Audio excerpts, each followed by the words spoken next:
This episode is brought to you by Indeed. Stop waiting around for the perfect candidate. Instead, use Indeed sponsored jobs to find the right people with the right skills fast. It's a simple way to make sure your listing is the first candidates see. According to Indeed data, sponsored jobs have 4 times more applicants than non-sponsored jobs. So go build your dream team today with Indeed. Get a $75 sponsored job credit at Indeed.com/podcast. Terms and conditions apply. Ryan Reynolds here from Mint Mobile. I don't know if you knew this, but anyone can get the same premium wireless for $15 a month plan that I've been enjoying. It's not just for celebrities. So do like I did and have one of your assistants switch you to Mint Mobile today.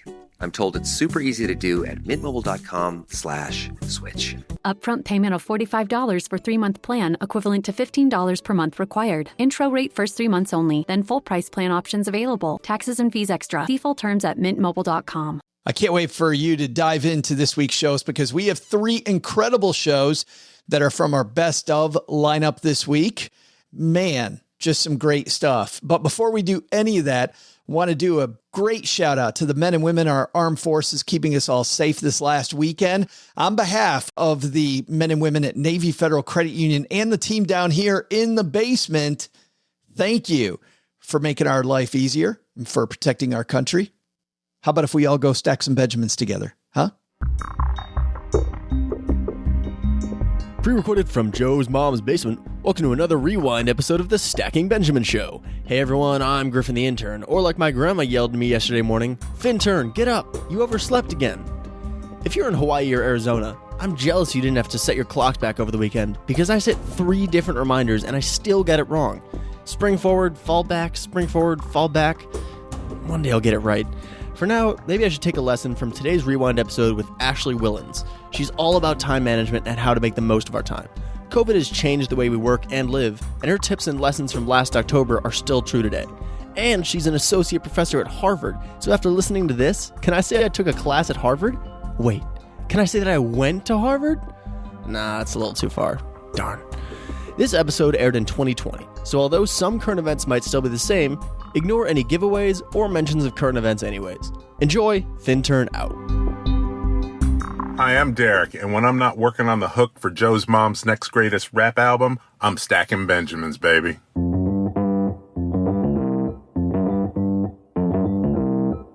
Live from Joe's mom's basement, it's the Stacking Benjamin Show.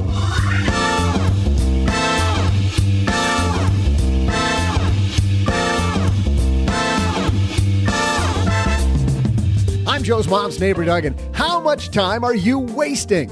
We've got an episode that I can guarantee is packed with time-saving goodness because today we welcome the author of Time Smart, Harvard Business School professor Ashley Whillans. Plus, if your friend asked you for $500,000 to create a flight school, you'd loan it to him, wouldn't you? That's what one woman did. We'll hear how that might not have ended the way she'd hoped in our headline segment. And now, 2 guys who started at the bottom and decided to stay there. It's Joe and O-G.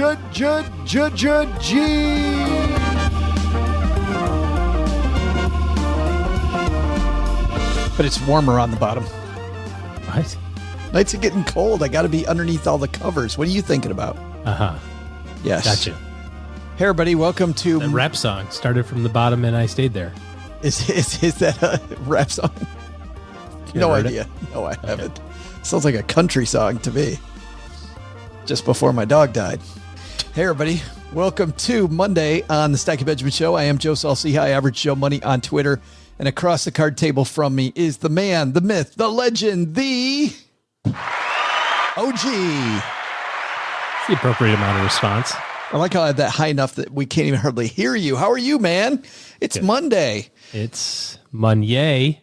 Hey, did you see my new t-shirt? Check out this. I got my new Palm Springs t-shirt. Okay. Yes. I went to Palm Springs and all I got was a t-shirt. That's the deal. And a sunburn, I can tell. I got that. And heat stroke. I got that out. It does. It's an orange t-shirt and on a guy as orangish complexion as I am. Just might not be the beret color, but you know what is right is the stacker. That's where we're going to be making lots of announcements over the next few months. I've also been working on new stacker episodes, all you stackies. been working on new ones for you. So if you're trying to get your money in order, you are going to get money lessons from Joe. We've already talked about getting out of debt, about getting your credit together, about making better money decisions, staying put when the market gets all funky. And we've also talked about our weekly budget meeting. All that and more at stackingbenjamins.com/stacker. And you'll also find out some big news I just found out about today, but I can't tell you because we promised everybody we'd tell the stacker first. So, and then I think we're going to tell Instagram second because that's what we roll. Okay. Do I get to know? Or no, of course not. You're like number 7 on the list. What are you talking about? You're not wrong. You're not wrong. Why? We got a great show today. We're going to talk about getting time smart with Professor Ashley Whillans. Ashley Whillans joining us today to talk about productivity. Want to make more money? Let's get more productive, OG. Come on. Speaking of that, time to get this show rolling. Come on. Snap. Well, running a small business, as you may know, like I do, it is super fun, but it can also be very tough. And when it's time to get a loan, it can feel impossible to find the lender that you actually trust. Big banks say no. The internet? Well, that's full of sketchy offers with sky-high rates and fine print you can barely read. Whether you need help covering payroll, managing cash flow, or investing in growth, you deserve better. And that's why I recommend the small business marketplace Fundera, which is powered by NerdWallet. It's a free, easy-to-use platform. It lets you compare real financing offers from trusted lenders, and it's all in one place. And what I like is that you don't need perfect credit to get started. There's no spam. There's no bait and switch. Just personalized options that fit your business needs. Nothing I like better than a place that treats me the way that they would want to be treated. Using Fundera is a super way to quickly compare options and make your best funding move the way any great business owner would. Here's the best part, though. For a limited time, when you visit nerdwallet.com/SB and fill out the no obligation form, you're going to get VIP treatment and talk with a real person who knows all the ins and outs of small business lending. And you can tell them specifically what you're looking for. They can tell you specifically which options you should probably consider most. Don't risk your business on unreliable lenders. Go to nerdwallet.com/SB to learn more and find the funding you deserve. Fundera Inc. NMLS ID number 1240038. You know, Veterans Day comes every year, but companies rarely thank veterans in a way that's meaningful. And that always drives me crazy, having a dad who is a veteran and, so many members of my family that are military vets, that Veterans Day comes and goes, and it's like we don't even think about it. At Navy Federal Credit Union, though, every day is Veterans Day, and they thank veterans in a way that's meaningful. They offer resources like best careers after service, such a struggle, that transition time. If you've been in the service, you know what I'm talking about. And best cities after service. You've got this chance to locate wherever family is or to just chart a new path once you finish your time in the service. And Navy Federal has tons of resources. They offer veteran employment assistance partnerships with nonprofits like U.S. Vets. They're a top VA home loan lender for that house. They offer personal finance consulting and counseling. They offer 24/7 member service. The growing community of over 1.7 million veterans like you. What's cool is you can learn more at NavyFederal.org/veterans. That's NavyFederal.org/veterans. Insured by NCUA, an equal housing lender. Hello, darlings. And now it's time for your favorite part of the show, our Stacking Benjamin's headlines. Our first headline comes to us from Yahoo News. Yahoo. This is written by David J. Neal at the Miami Herald. A Miami-Dade teacher gave her $425,000 life savings to a pilot.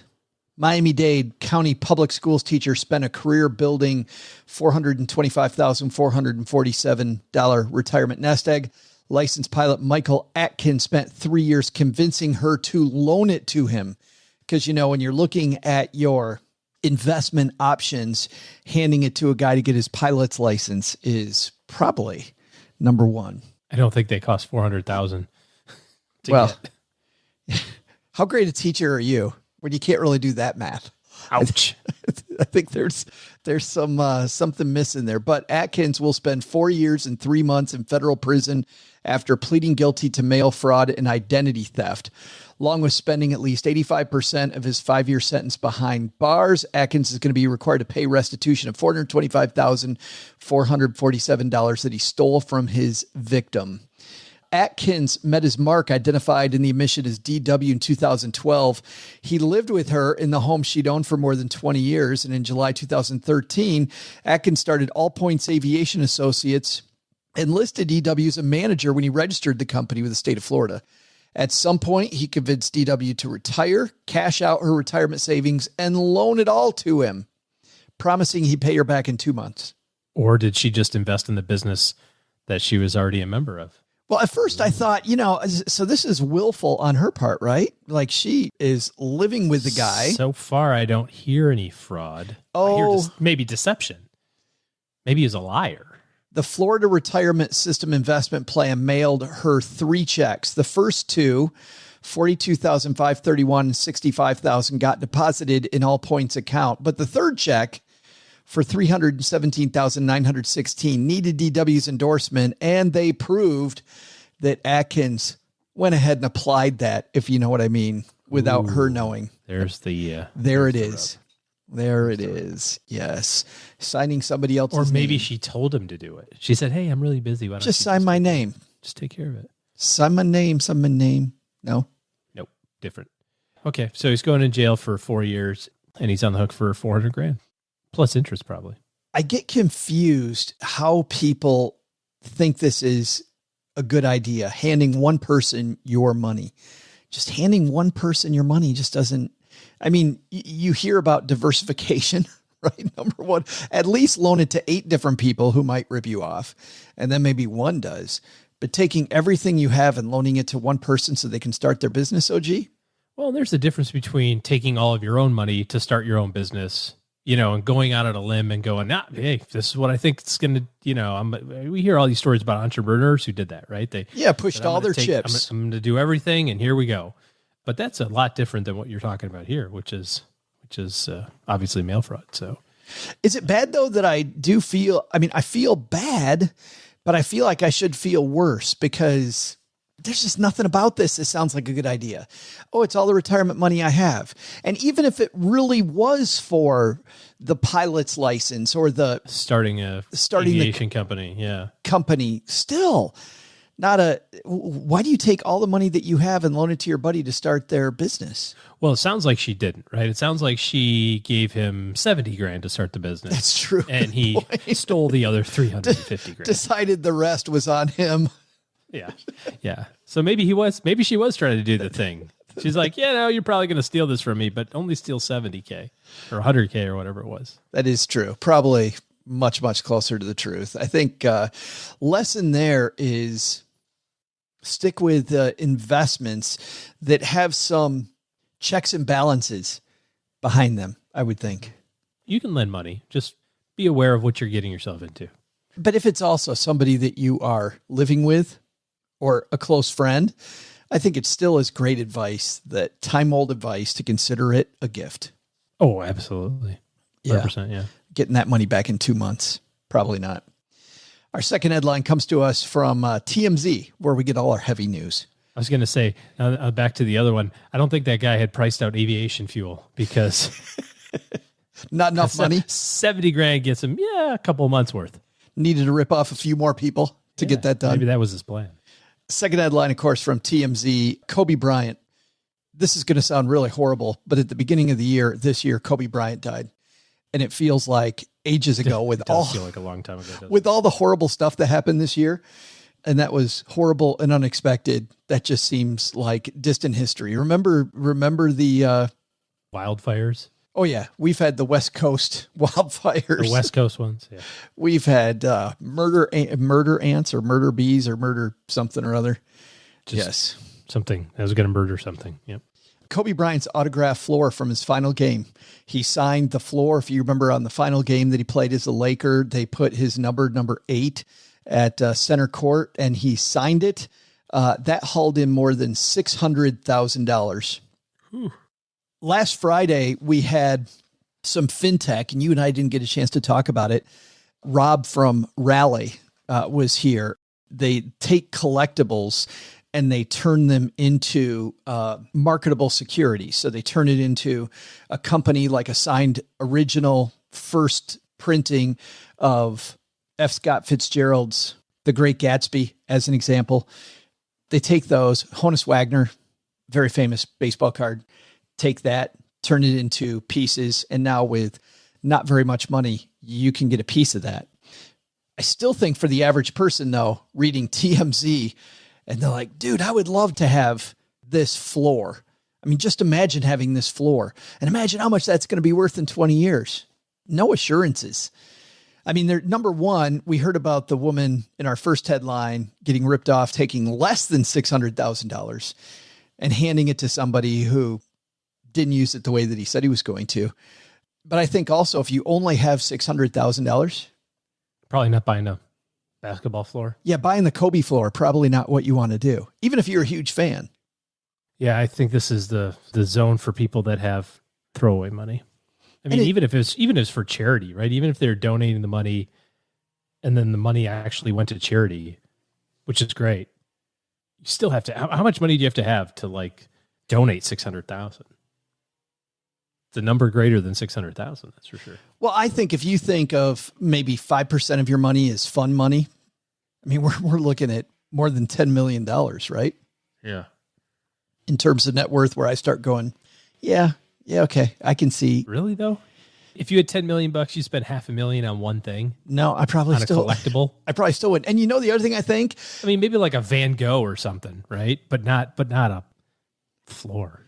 A friend of Jordan basketball. A friend of my dad's was friends with a guy named Pat Kelly, who played for the Baltimore Orioles and some other teams. And Pat had given her, and she gave to my dad, this baseball that was signed by a bunch of the greats who played for some of those great Baltimore Orioles teams back in the 1970s. It was in a glass case on a little stand. She gave it to my dad early in the year. One year, snow still kind of on the ground. My brother and I couldn't find the old ratty baseball out in the garage. We thought, if we threw that thing just a few times, nothing bad would happen. Not thinking that we might not catch it very well, right? That we might miss one and it might end up in a snowbank. We ruined that ball. You couldn't see anything on that ball after we were done with it. Did you put it back in the shelf and pretend like it didn't happen? My dad was so pissed. He couldn't have been more pissed. And I think about just having something like this hardwood floor. That was his retirement. He took all of his money out of his 401k to buy a baseball, and he was going to turn around and sell it for all those years at GM spent collecting enough money to get the big Baltimore Oriole baseball. Yeah. And Tony one and last I shot wrecked it. But you think about 600,000 isn't all that they're going to spend on this. I mean, the first thing you do is you have it appraised, right? And then you have to. Apparently it's worth 600,000. Well, yeah, and then you got to put it someplace where your kids aren't going to wreck it, because that's a conversation you don't want to have after spending 600,000. Guess what happened to the floor? Yeah, my brother and I signed it too. We noticed there was that signature there. We were doing some house cleaning, and there were some marks on your new floor, so I scraped it off for you. We saw that when we were at Death Valley, there was a canyon called Titus Canyon we went through, and we stopped at a place where there were petroglyphs. And of course, OG, there were a bunch of other people who decided that they needed to have their name inscribed along with the petroglyphs. So yeah, but in 300 years, it'll look cool. It will. That Jimmy loves Jeannie. Earl from Peoria. Right. And his long lost love of Melba. We're going to get another note from Peoria about stop picking on us. I love Peoria. Never been there, but I heard it's a fine place. It's amazing this time. That's what people keep telling me every time we pick on Peoria, that Joe, it's a very nice place. So I'm sure it is a very nice place. So I think lesson number one is investing in collectibles. I love what Rally does. You can take a flyer on some things that you like. You can maybe get a little invested and love these things, but that's not with a lot of money, OG, or a big part of your net worth. Spending $600,000 on the Kobe Bryant floor, or taking $500,000 that's your entire retirement savings and handing it to a dude who wants to start an aviation company. Yeah, probably not.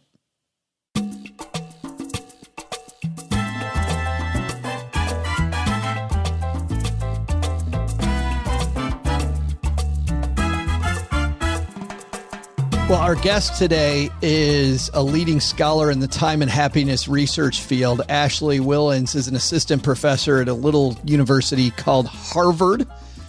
She's at Harvard Business School. She earned her PhD in social psychology from the University of British Columbia, and twice she was named a rising star of behavioral science by the Behavioral Science and Policy Association. She's part of the Global Happiness Council and the Workplace and Wellbeing Initiative at Harvard University, and she advises on workplace and well-being strategies for lots of nonprofits and for-profit partners. Of course, you've seen her before in the LA Times, CNN, BBC, The Atlantic, The Economist, The Wall Street Journal, but now today, she's teaching us about time management. Ashley Whillans, coming down to the basement.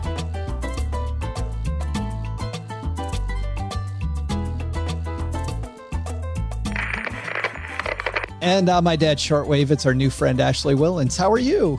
I'm good. How are you doing today? Good. For somebody who's an expert in time management, how did the whole COVID thing rock your world? Did it change everything?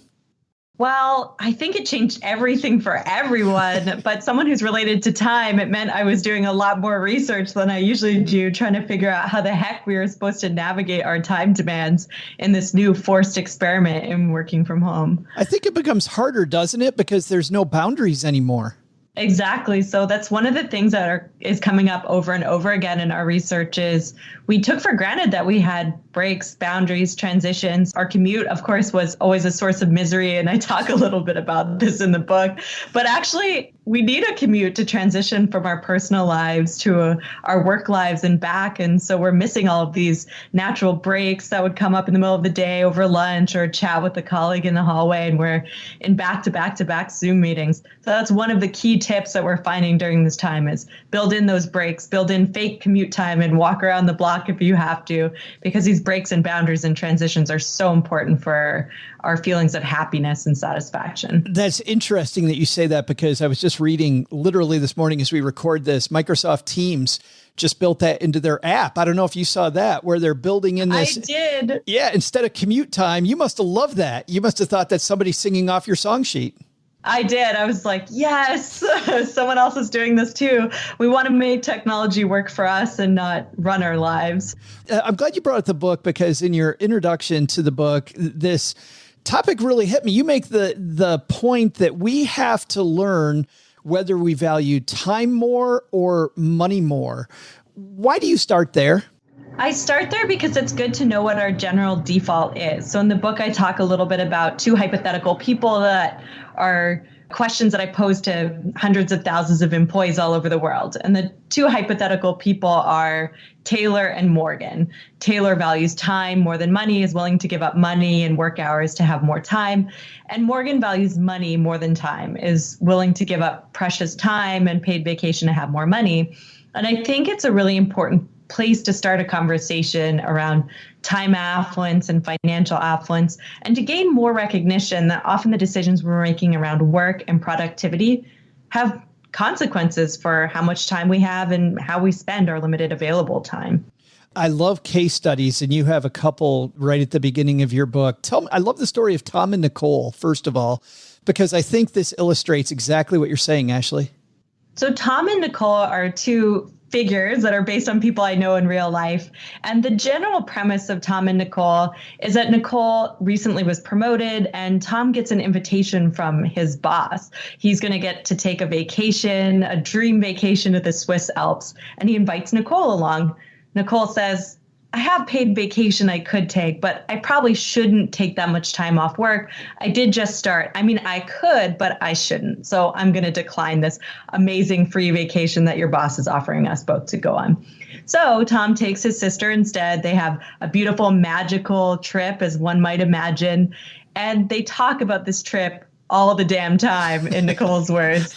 And she regrets it because she could have taken the time off, but she didn't. She chose this feeling of being needed at work over the opportunity to build moments of amazing memories, or to build amazing memories and moments with her husband. And she can really never go back in time and retake that trip. And so this is the kind of trade-off we often are faced with. Do I choose a work trip or a work project over my personal experiences, vacation time, nice moments. And we often choose work out of this feeling of obligation, out of this sense that we should be doing something productive as opposed to doing something enjoyable. And yet years later, we never think about what was that project. So in this little scenario, Tom is like, what was that? Why couldn't you go again? And Nicole's like, I don't remember. Like, I literally don't know why I didn't come. That was nothing about what I said no about or no to. Like, there was no reason good enough, basically, to justify not going other than I felt like I should have been at work instead of on vacation. And that was the part that hit me the hardest of that entire story was him saying at the end, so what was that work trip about? The fact that she couldn't remember makes me think of so many times that I've done that I've gone, no, I should probably do this. And I think, well, heck, I did it yesterday. I mean, yesterday I showed up for an hour-long meeting that I was fairly certain that I could miss. I didn't miss it. And I already regret that I went to that, full well knowing in my gut that it probably wasn't worth my time. But it's funny because you spend a lot of time early in the book talking about we value money a lot. Well, a lot of us who are Morgans, right?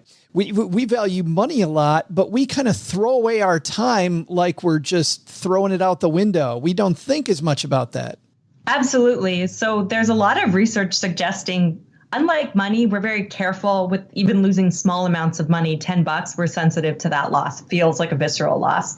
But when it comes to 10 minutes, 30 minutes, an hour, we don't really care. It's not until our time costs become accumulated into months and months and months or years that we start to pay attention. And so this is part of the reason why, regardless of whether you're a Taylor or a Morgan, we all need to be a little bit more mindful about how we lose or waste time on an everyday basis, either by saying yes to unnecessary work meetings or by spending too much time or more time than we wish on social media. I tell people, in fact, even as I was reading your book, I found myself telling myself over and over, no, I'm a Taylor. No, I'm a Taylor. When I'm totally a Morgan, I am totally a flipping I'm completely. Are there a lot of people lying to themselves where they spend most of the time going, no, I value time. And then as I'm reading the details you present, Ashley, I'm just a liar. So the whole reason we didn't ask participants in our studies, what do you value, is exactly this reason. People are like, oh, I don't value money. I don't do everything to be productive. But of course, so many of us do, which is why there's a work epidemic or time poverty epidemic in the US and around the world, because we often wish we were the kind of people that took leisure seriously, but take work and productivity way more seriously, in part because we're trained to do that. And I'm the first one to admit in the book that, hey, I'm a Morgan. It's okay. We don't need to be embarrassed or ashamed. It's fine. We were taught to be that way. We're taught that that's what success looks like. But now, knowing this, we need to approach the rest of our decisions in our lives slightly differently. And a lot of people think that this is also a problem that people of a certain social class can have, right? If I have more money, I can decide time versus money.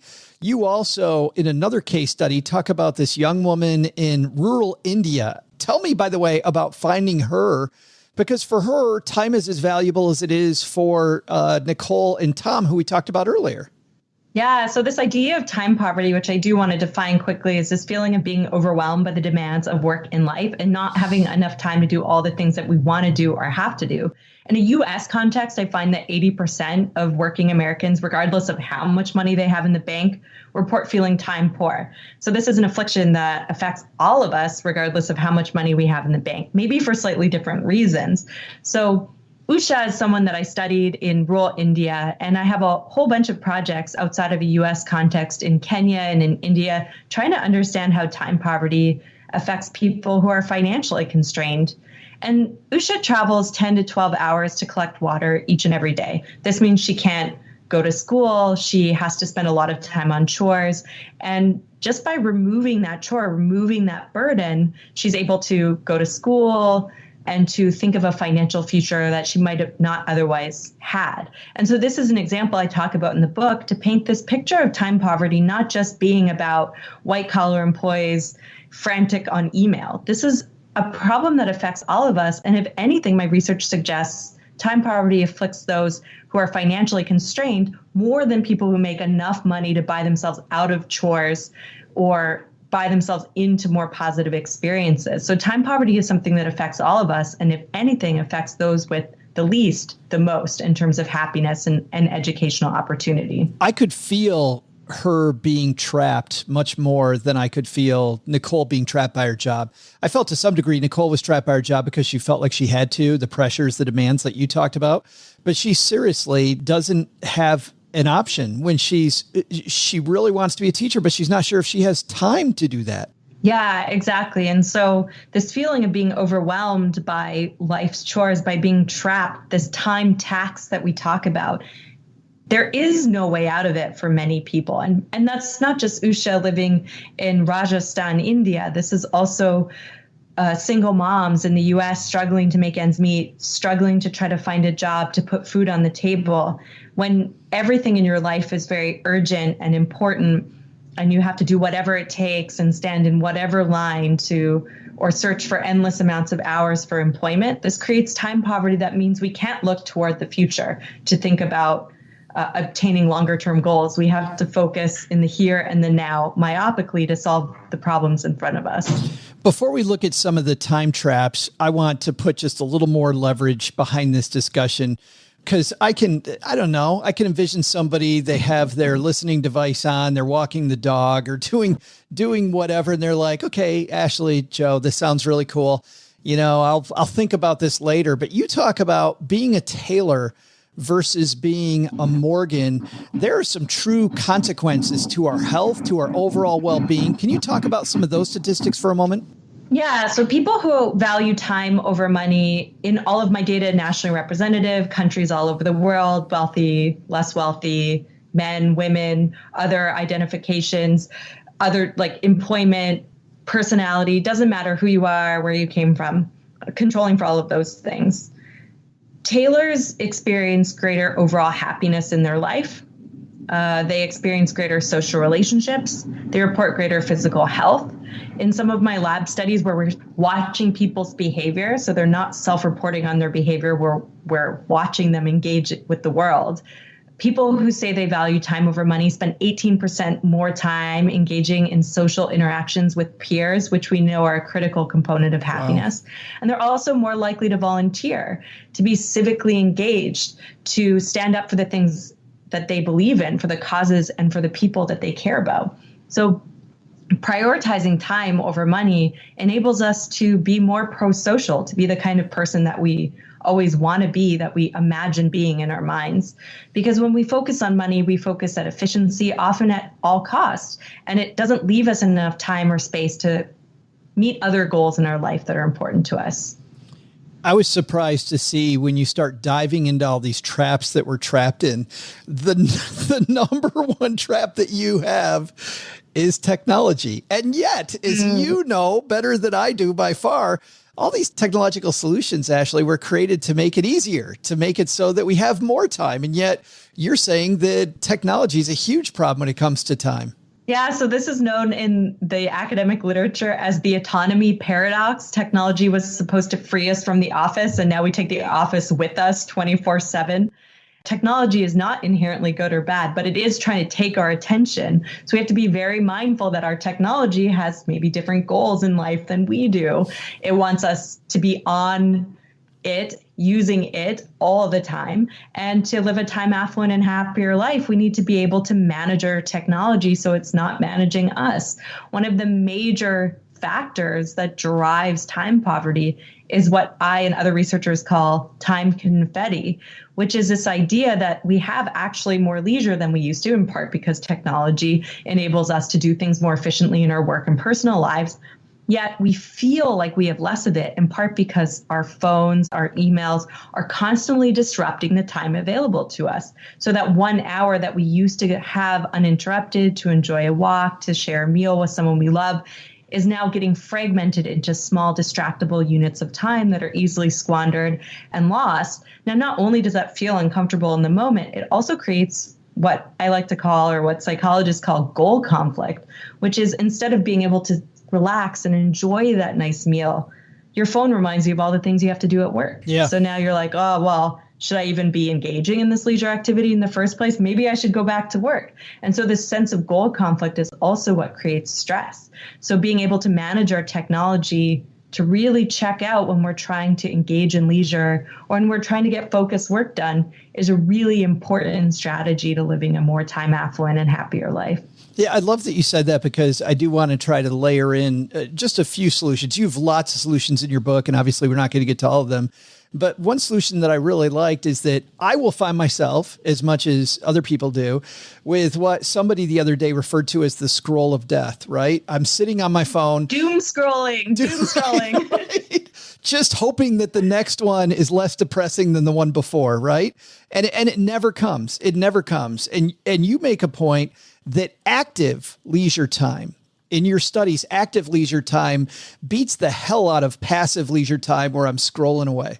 Yeah. So active leisure is spending time engaged in activities like volunteering, like socializing, like exercising, going outside.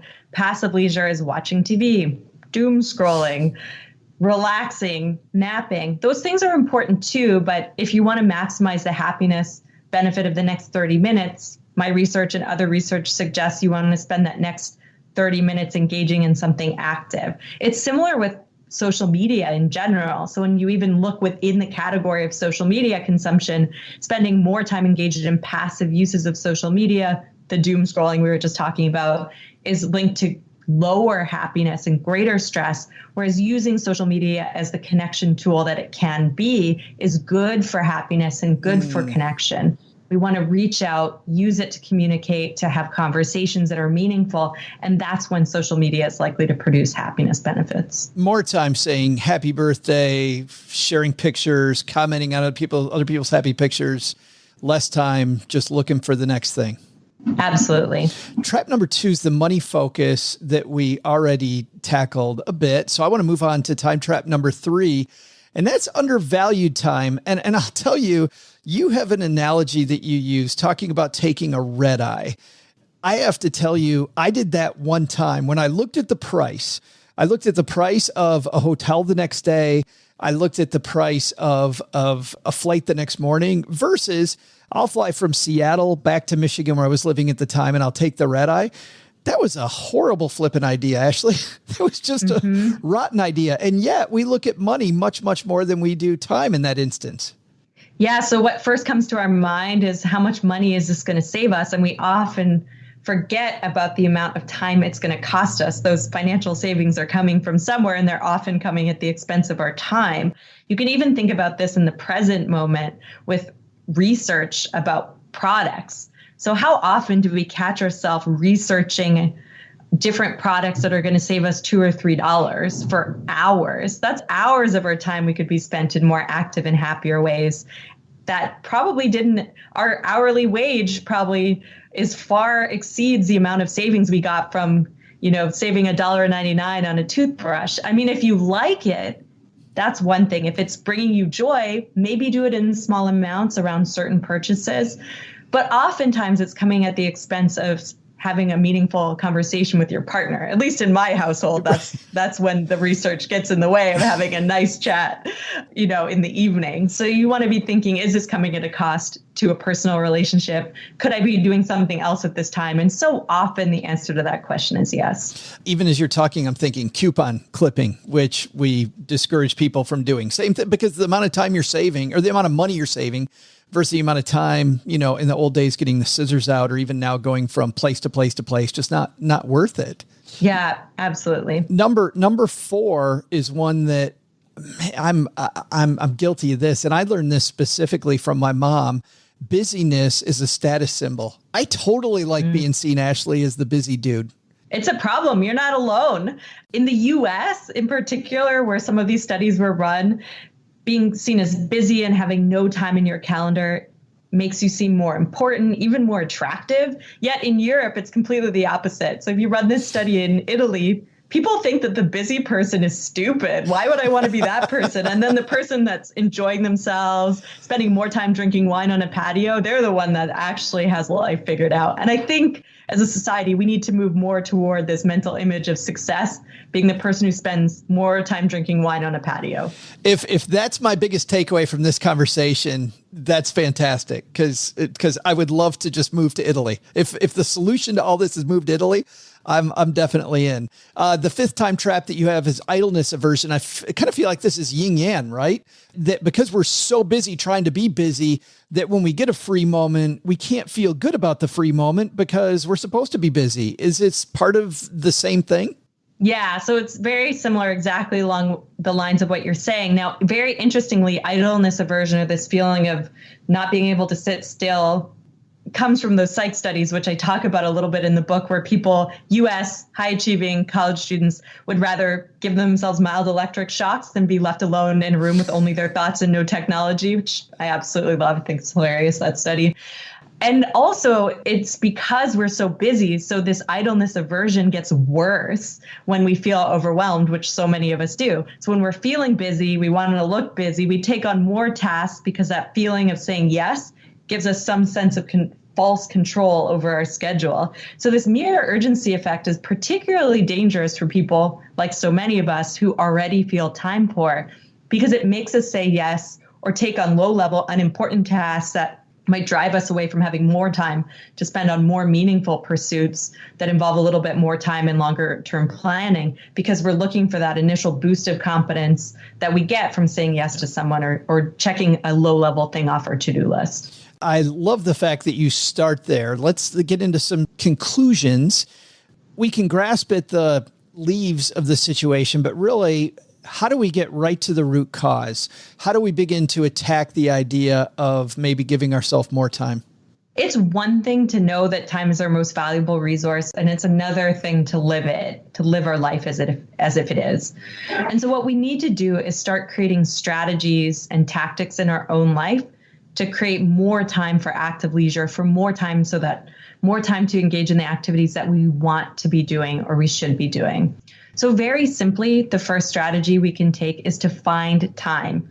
Look at how you spent time yesterday and think about whether there's any opportunity for you to either dial up activities that made you happy or provided you with meaning, or dial down or remove activities that brought you misery, not joy, misery, and stress. It's kind of like a Marie Kondo approach. Right? Exactly. So I do mention it as the Marie Kondo method of time use in the book. Labor economists call it maximizing your U index, but basically it's the same thing. You just want to spend more time in pleasurable and meaningful activities, less time in unpleasant and stressful activities. But the first step to getting there is being mindful about how you're spending your time. Second step is to inject some of that additional free time that you can find yourself with activities that we've talked about that are good for happiness. I suggest people keep a time affluence to-do list somewhere that they will look at many times during a day with short activities that they could engage in that isn't doom scrolling, that isn't social media. Walking around the block, calling your mom, chatting with a friend, thinking about what you're going to cook for dinner. All of these activities that are positive and proactive that we can easily fill in these small spaces in our schedule that we often find ourselves with. It's like we have a to-do list, but we're including the things that really add to our life on that to-do list. Because I find, Ashley, if it's on my to-do list, it gets done. So if call mom makes me feel good and it's on my to-do, but put on the to-do list. Exactly. You have to be intentional about putting time affluent creating activities into your calendar. Another strategy I talk about is this idea of funding time. So buy yourself out of tasks that you don't like doing. And this doesn't have to cost very much money. Even spending $40 to save yourself time can produce noticeable differences in happiness and relationship satisfaction. What does that mean? Like hiring a housekeeper one day a month or one day a week or whatever you can afford, that type of thing? House cleaner once a month, ordering takeout and thinking about the amount of time you save, getting someone to mow your lawn, hiring a neighbor's kid to go shopping for you. The list could go on and on. People I've studied are pretty creative about this, but you want to be thinking intentionally about giving up some of your money to have more time focused on activities you really don't like doing. This is why it's really important that you do that first step of reflecting on how you spend your time, what makes you happy and what makes you miserable, so you know what to get rid of. I have just a couple more questions. And actually, even before I get to those, you have a suggestion that seems to me to be one of the small suggestions in your book, but I really, really like it, which is take those times when you're in a spot that you really don't you don't love it, but you can't change it. And you use the analogy of your commute, right? But engage in some activity on the commute. So if you love listening to podcasts, if you just love listening to the Stacking Benjamin show, put it on. See how I did that? Put it during that time so that you turn this horrible time into a good time. I really like that. But that also means something else for me, Ashley. It means that initially I think I should document my time. Is that true? Yes, you want to document your time and how you're feeling during different episodes of the day. So in the morning, in the afternoon, in the evening, what did you do? How did you feel about it? And then you can start to think, well, where's activities I can find time by removing some stuff that I don't want to spend so much time in? Where can I fund time by outsourcing tasks I don't like? And where might I reframe time, which is this third strategy we've been talking about, where maybe I can't get rid of it. Maybe I'm the person to do it. Maybe I don't want to outsource it, but I can reframe the way I'm thinking about it. My partner and I do this all the time. We wash dishes or do laundry, and we listen to our favorite podcast at the same time. And it doesn't make that task something we dread. We kind of enjoy it because we want to know what's our favorite podcast is up to. So we are like, oh, should we do the laundry? Like, it makes us both excited. We're like, let's do the laundry. We just plug in our podcast and away we go. Well, and it's a together thing. Instead of being a chore that one of you does, it's a together thing also, which I think helps there. Last thing I have, because this is a money show, I'm contractually obligated to ask you about this because I thought this was just such a badass thing. Happiness dollars. You talk about this concept of happiness dollars. Can you briefly explain to us what that is? Because I think our fans will love that. So I made an accounting for time workbook as part of the book to translate the happiness that you'd get from making a time-related choice into dollars so that we can obviously see the benefit of it, since no one seems to take time very seriously, myself included, unless you put it into a metric we all understand, which is money. So we know on average that people get about a 0.5 or noticeable difference in happiness, 0.5 on a 10-point happiness scale, or a noticeable difference in happiness when they make about $10,000 more of household income per year if they're making the average amount of household income. So using that number as a reference point, I can then anchor all these other time use decisions around it. So just very concretely, the difference of shifting your mindset from being more money focused to more time focused in the absence of changing any of your behavior is the happiness equivalent of making $4,000 more of household income per year. Outsourcing your most disliked task every month, even netting out the amount of money that you have to pay to remove whatever it is you don't like doing, produces the happiness benefit of making about $12,000 more of household income per year. So by adding up all of these time smart choices and then calculating the amount of happiness they bring you in terms of dollars, we can see that the path to greater happiness isn't necessarily working more. We could just change the way we think about time or spend our time differently and produce happiness equivalent of making way more money than most of us can expect to get as a raise in the upcoming year. You just made some money nerd friends of ours very happy, Ashley, and you might not know this, but there are people right now dreaming of spreadsheets about how they can work on this already. I have spreadsheets. I think in the Kindle version of my book, or it's going to come out there somewhere. There's spreadsheets on this. My RA and I went in and you can input your income and it spits out the amount of happiness dollars you'll get if you make all these different time-related choices. So there are spreadsheets and you can email me about these spreadsheets. I will send them to you. I thought you were just a time nerd, but you're totally a time nerd and a money nerd. So nice job. Good work. Just generally across the board, I'm a nerd. The book is called Time Smart, How to Reclaim Your Time and Live a Happier Life. It's available everywhere, I assume, correct? Yeah, anywhere books are sold. Yeah, awesome. Thanks for spending some time and helping us reclaim some of our time. I really appreciate it, Ashley. Of course. Thanks for having me. Hello to all my many virtual fans. I'm Joe's mom's neighbor, Doug, and did you know today is Columbus Day? So get this. Dude shows up uninvited to a new continent and infects an entire group of people with a foreign disease. Where have I heard that story before recently? Anywho, I actually kind of feel like a modern-day Columbus, without any of the bad stuff, of course, always exploring and finding new trivia for this show. A man conquering stuff that's already been found, which reminds me of today's trivia. We all know that Columbus sailed the ocean blue in 1492. After my second go in the 4th grade, I had that one nailed. He sailed because his ships made him tons of Benjamins, or at that time, pesos, or I guess. What were the names of Columbus's 3 money-making ships? Oh my God, Joe, this is the easiest trivia ever. All right, I'll be back with your answer that you already know. Faster than you can circumnavigate your neighborhood. That should be the trivia. Spell circumnavigate. That's harder than this one.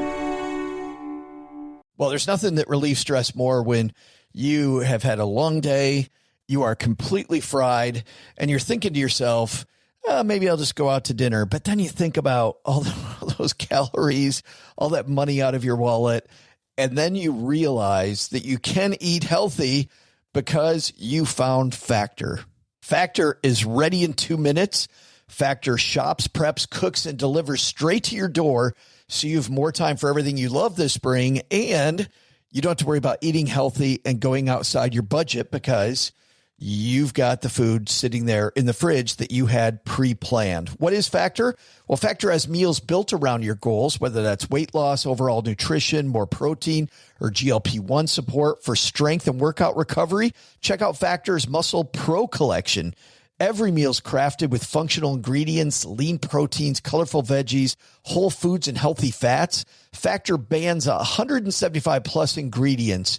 No artificial colors or sweeteners, no high fructose corn syrup, no refined seed oils, just nutrient-dense foods. It's fresh, never frozen, over 100 rotating weekly meals, including globally inspired flavors like Mediterranean and Asian, so there's always something new to look forward to. I use Factor. I think you're going to love it too. Head to factormeals.com/SB50off, stackers, and use code SB50off, and you're going to get 50% off and free daily greens per box with new subscriptions only while supplies last until 9/27/2026. In business, there is no room for guesswork. Every shipment matters. Every deadline counts. And when you're trying to keep operations running smoothly, the last thing you need is uncertainty. That's why reliability is at the core of USPS Ground Advantage. From the moment your package is first scanned in, it moves through a secure nationwide network, aiding in a timely and accurate delivery. You get near real-time tracking so you can keep up with your shipments. And with affordable upfront pricing, there are no hidden fees or surprise surcharges to throw off your cost sheets. It all adds up to predictable deliveries you can depend on, because knowing your logistics are handled lets you focus on everything else, your customers, your team, and the future you're building. Visit USPS.com/Ground Advantage to start shipping with confidence. USPS Ground Advantage. We mean business.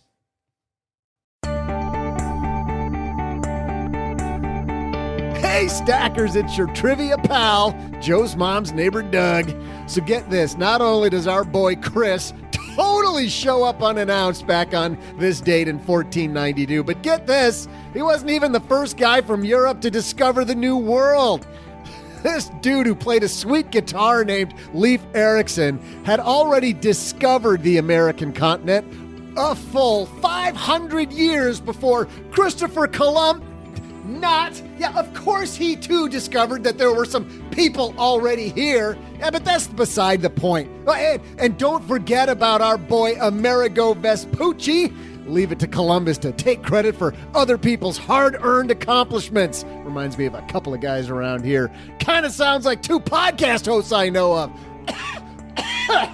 Joe and OG. All right, we need to move on past this Chris character ASAP. So let's get to today's trivia. Question was, what were the names of Columbus's 3 ships? If you guessed Huey, Louie, and Dewey, you're the only person who doesn't know this, because of course it's Nina, Pinta, and Santa Maria. All right, time for me to go discover a brownie from the kitchen counter. I smell them just out of the oven. See ya! Nice job that you know all the ships, man. I know lots of ship.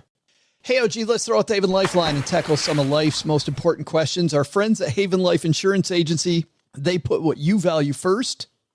Preemptively eating all the Halloween candy and scaring the heck out of my kids every day. That's a good use of time right there. It's the season. Your kids will absolutely love it. It is spending more time with your loved ones, and that's why they've made buying quality term life insurance actually simple, so you don't have to spend all your time dealing with life insurance. Head to stackingbenjamins.com/Haven Life now to get a free quote. Their application is simple, online. You get an instant coverage decision. Prices are affordable. And of course, they're all issued by Mass Mutual, a more than 160-year-old company. Today, we're going to throw out the Even Lifeline to, I think it's Steve. Say hi, Steve. Hey, by the way, I'm from pretty close to where you used to be in Texarkana, Texas, because I'm on the Arkansas side of South Arkansas.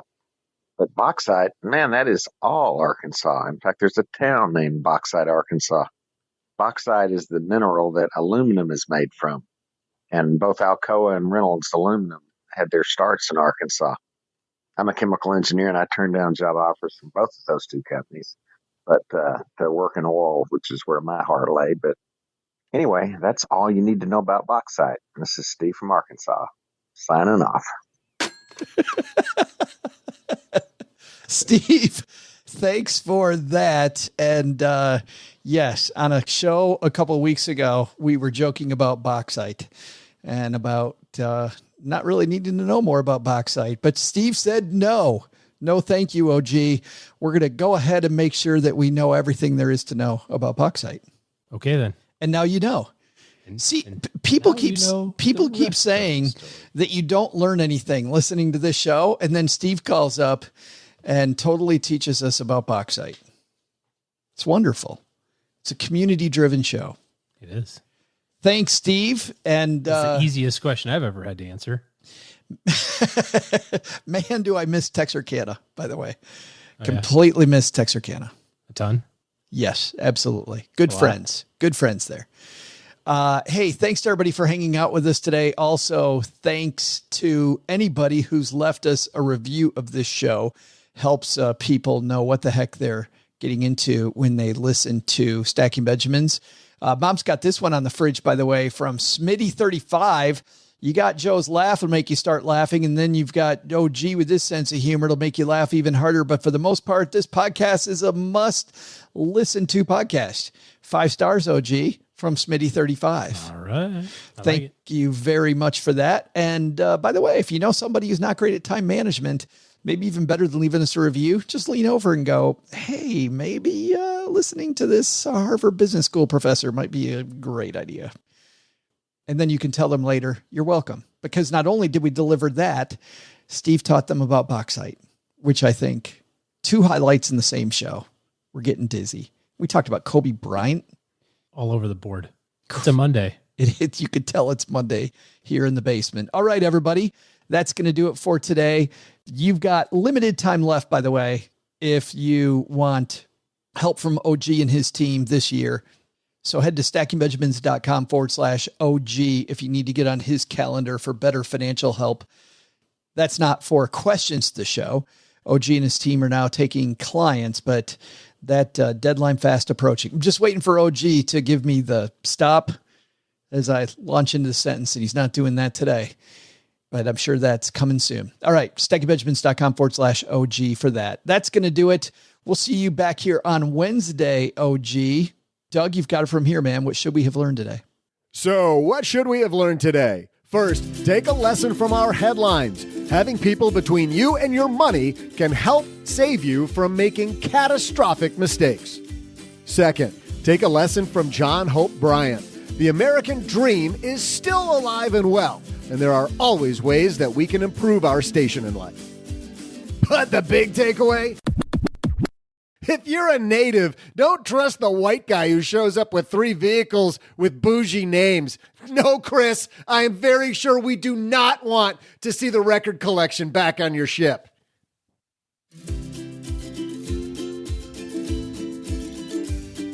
Special thanks to Ashley Whillans for joining Joe today. You can find a link to her book, Time Smart, How to Reclaim Your Time and Live a Happier Life, on our show notes page at stackingbenjamins.com.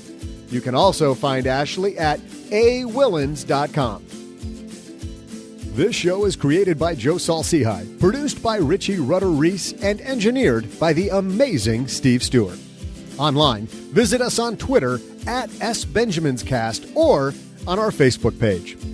I'm Joe's mom's neighbor, Doug, and I'm a lot deeper than you realize. In fact, sometimes I just stand in front of my mirror and reflect. SB Podcasts may receive payment on the show from sponsors and guests in the form of books, giveaway items, discounts, or other remunerations. That's a big word. There's no way you take advice from these dorks, but like Joe's mom always says, don't take advice from people you don't know. This show is for entertainment purposes only, and before making any financial decisions, consult with a real financial advisor. Also, big thanks to Joe's mom for celebrating Columbus Day. In fact, in the spirit of the holiday, she says that she just discovered the hose outside so I can discover how to wash her Harley. Not sure I'm actually a fan of this holiday, now that I think about it.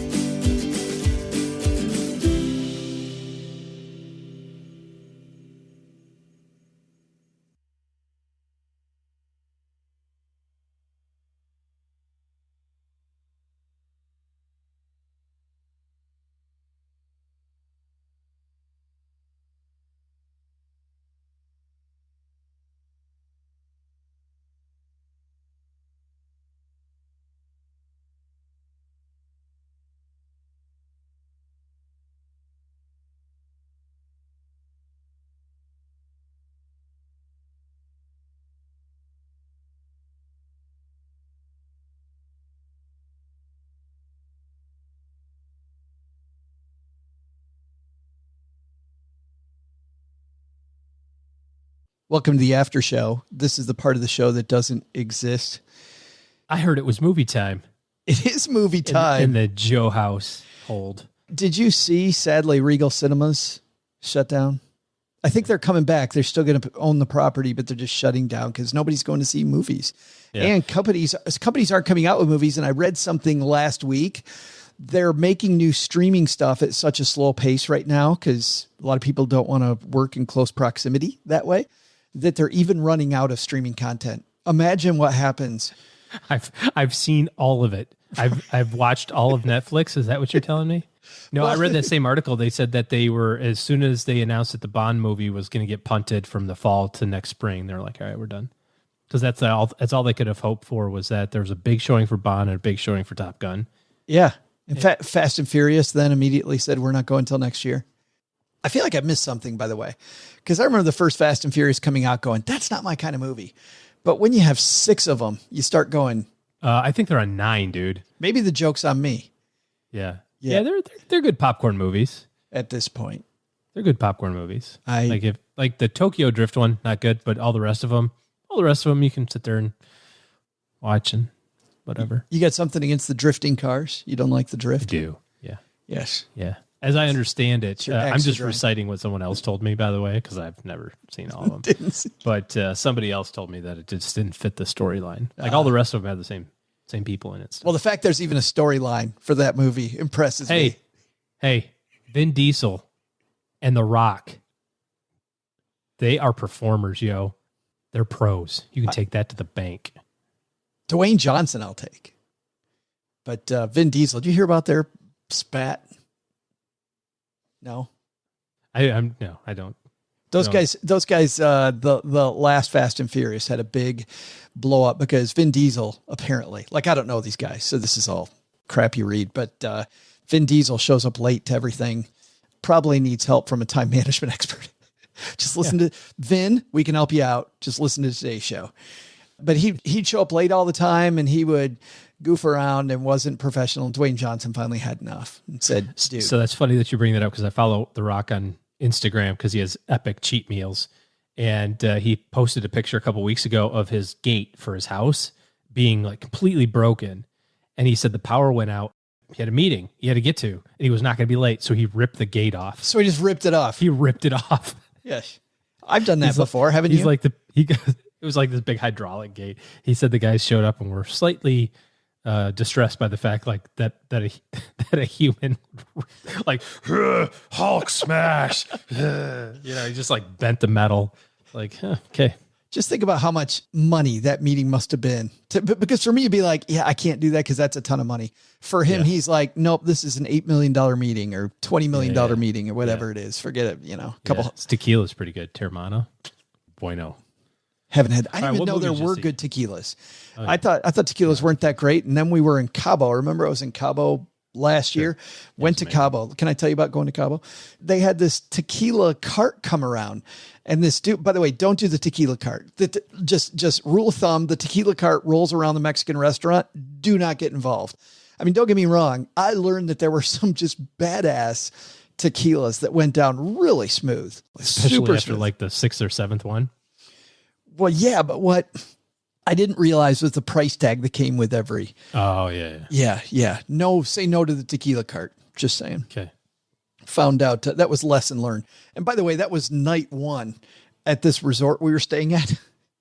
And the second night, Cheryl every single time goes, what comes with my inclusive bracelet? Because apparently the tequila cart didn't come with my tequila bracelet. And I needed to learn to ask what comes with it. I'm like, oh, this red wine. How much of it? Oh, as much as you can drink. There we go. Bada boom, bada bing. Anyway, not that we had a lot. Okay, we had a lot. Okay, we made them pay for it. Okay, they put up signs later on that said we're never invited back. But it's all right. Anyway, Cheryl and I, fans of Sherlock Holmes, have really enjoyed all the Sherlock Holmes stories, the different Sherlock Holmes movies. This is a new movie on Netflix a couple weeks ago called Enola Holmes. Now, where to begin? My mother named me Enola, which backwards spells alone.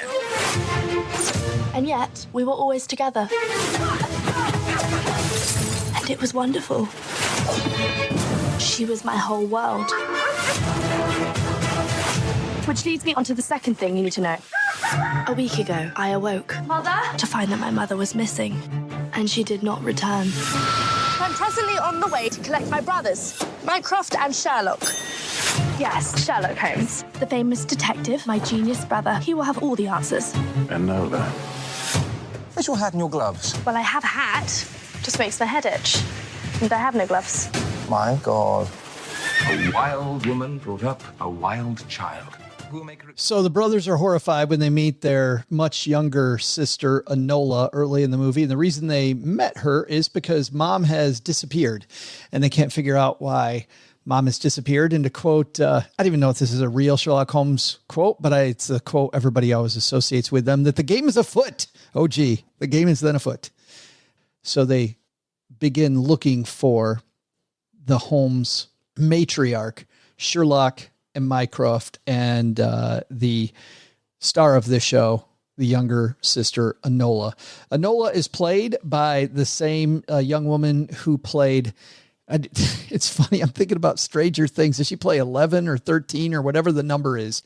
She's the girl that shows up. Of course, that's Millie Bobby Brown.